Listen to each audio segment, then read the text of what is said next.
U.S. Secretary of State Mike Pompeo urged the UN Security Council on Tuesday to hold Iran accountable and extend an arms embargo due to expire in October. Pompeo told a virtual meeting of the council that renewing the embargo will exert more pressure on Tehran to start behaving like what he called a normal nation. The meeting is held twice a year to review implementation of the resolution endorsing the 2015 Iran nuclear deal. President Donald Trump withdrew from the Iran nuclear deal in May 2018 and reimposed all U.S. sanctions that had been lifted or waived under the agreement.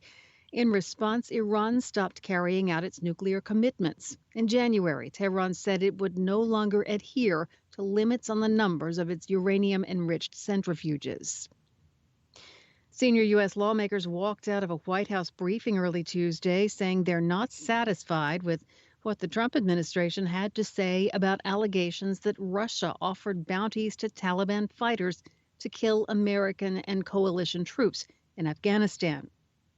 President Trump and various White House officials have maintained that the president was never briefed on intelligence regarding the reported plot. But some senior officials say the evidence was shared across the U.S. intelligence community and with allies whose troops are potentially at risk. Media reports by the New York Times, CNN, and others also indicated that some of the information was included in the presidential daily brief, a daily summary of top intelligence issues in late February. House Armed Services Committee Chairman Adam Smith, a Democrat, told reporters the White House did not have very clear answers. From Washington, D.C., you're listening to VOA News. Belgium's King Philippe expressed regret Tuesday for 75 years of his country's exploitative rule in the Democratic Republic of Congo. The king spoke on the African country's 60th anniversary of independence. He said in a letter to Congo's president, "I want to express my deepest regret for these past injuries, the pain of which is regularly revived by the discrimination that is still all too present in our societies." The statement is the closest a reigning Belgian monarch has ever come to an apology. The Congo gained independence from Belgium in 1960. Millions of Congolese died under Belgian rule, which exploited land and people for rubber, copper, diamonds, gold, and other natural resources. Britain says it will not turn its back on the commitments it has made to former colony Hong Kong. Foreign Minister Dominic Raab made the pledge on Tuesday. He said China has broken promises with its new security law for the territory. Under the new law, which was passed and signed on Tuesday, crimes of secession and sedition will be punishable with up to life in prison. Earlier, Raab said Britain wanted to see details of the new law before deciding on an action. The U.S. Commerce Department said Tuesday it will allow exports of some goods to Hong Kong through the end of August under existing license exceptions. After it announced it was suspending those exceptions on Monday, the department said it was taking the action because of China's new security measures.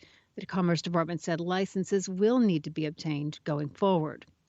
And U.S. House Speaker Nancy Pelosi called for sanctions and other steps against China. Pelosi said the brutal law, in her words, would frighten and suppress those peacefully seeking freedom.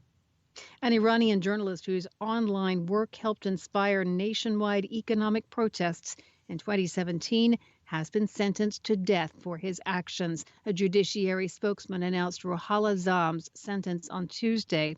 Zam's website, Ahmad News, and a channel he created on the popular messaging app Telegram had informed people on the timing of the protests and published embarrassing information about Iranian officials. The 2017 protests represented the biggest challenge to Iran since post-election mass unrest in 2009, and they set the stage for similar revolts in November 2019.